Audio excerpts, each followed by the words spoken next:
All right. Here we are.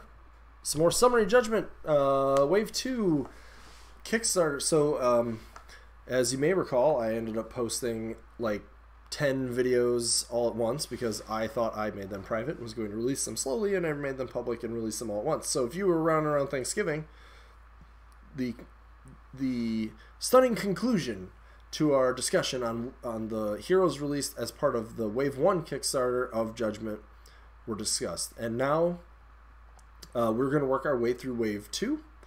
And then after that, we'll go, you know, as heroes are being released or as we hear about them. But these are going to just be quick, go through what the card, what's on the card, what it means, maybe a little bit of synergy. Basically just enough bite size so if you're not sure what type of hero this is or what it's bringing or whether you might like to play it, because the models themselves, you know, they kind of speak for themselves visually. So I would say if you like the look of a model, you should get it, paint it, and play it, because all the models in this game are great. But as far as the rules, different people are drawn towards different things, and so we're going to talk about that aspect. So we're going to kick off. I'm probably just going to go alphabetically as I do these videos, because then I won't lose track of which one I've done. And so without further ado, we have Allandir, an elf ranger who's an aggressor. Quick reminder, ranger is essentially only there for flavor. Relevant pieces here are elf and aggressor. He has a move of 5, an agility of 5, a 0 res, a melee of 5, no magic score, and a range of 7, and a soul harvest value of 3. Allandir has 2 attacks.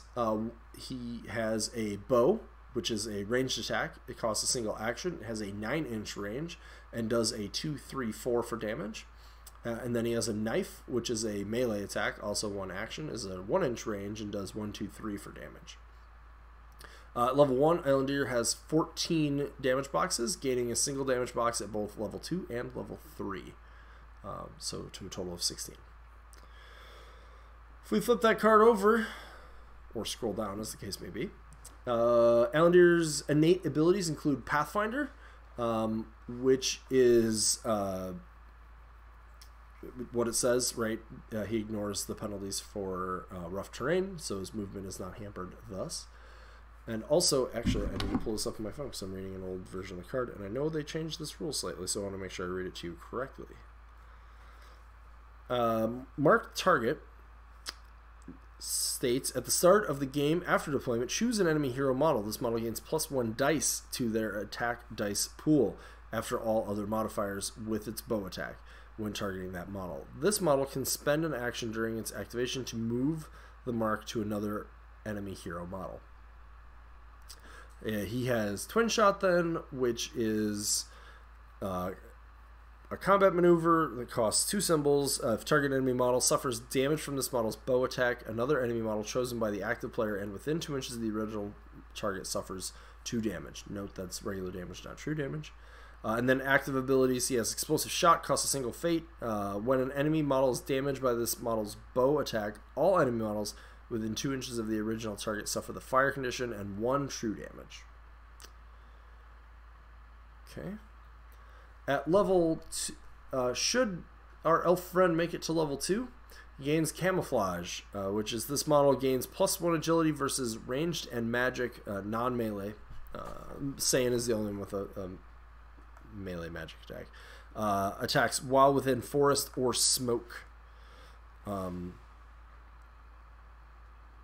Smoke, I don't know that any of the maps currently have a defined smoke, so this would be only in effect if you had like a cloud from, you know, when you did your own terrain on the big map.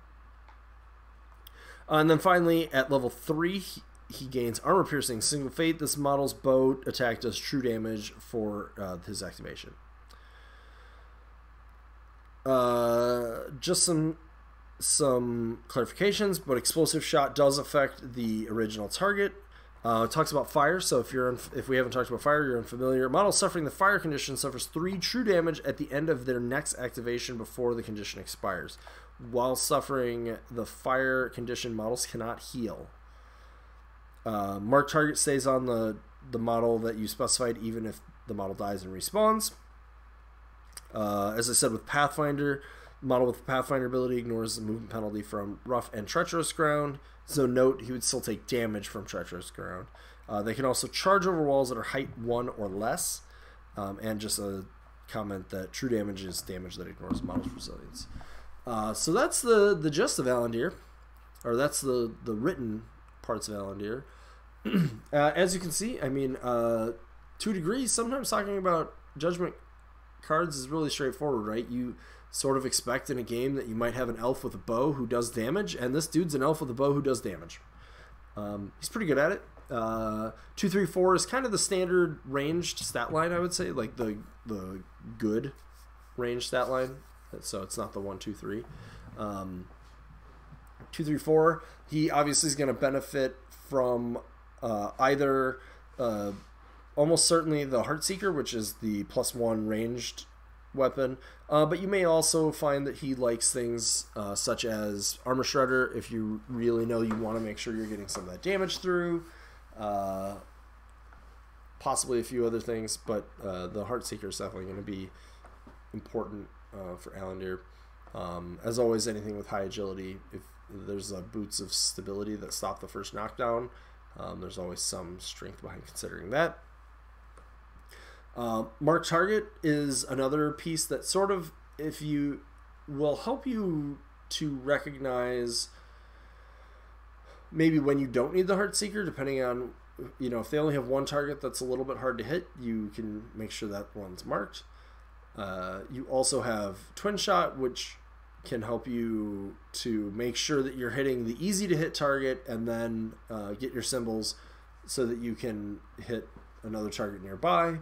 Same with Explosive Shot. Fire is very, very good against things that rely on healing. So Bastion, Hoxa, Skull, all the Minotaurs are very much don't like fire. And the true damage is also very good against resilience. So any of the, you know, anybody who naturally has a resilience, especially higher resilience, does not like fire.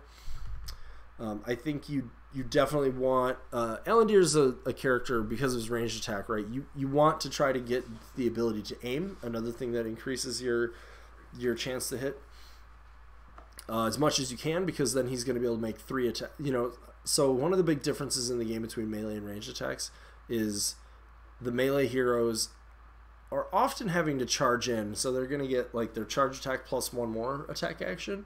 Where the ranged heroes, if you can position well, you can hopefully get, in the case of Allandir, 3 shots off. And if you can get those shots off with enough accuracy, you can hopefully get that 3-4 damage in a lot, and possibly some of these other effects. So that's what you want to focus on with Allandir. Conversely, he's very bad if he does get in melee. So if you're playing against Allandir, try to get into melee with him. If you're playing with Allandir, you want to try to put somebody in the way to sort of prevent that from happening. So this is where a Skull, a Bastion, sorry, not Bastion, Marcus, Donrakar are all taking up space. They're all going to be pretty handy, I would suggest. Yeah, he occupies a similar niche, pardon me, that Astariel occupies with her ability to do fire damage from magic, and now we're doing it from ranged. Ranged is a little bit more susceptible to penalties from the terrain, so forests give +1, walls give +2, so it's something to keep in mind, but you offset that by the ability to aim, which you can't do with magic attacks. Trying to see if we have anything else. Pathfinder's obviously very nice. It's going to increase in value on certain maps, like most of the swamp maps do have a little bit more rough terrain, and having Allandir there to just ignore a lot of that is quite nice. And yeah, basically that's Allandir.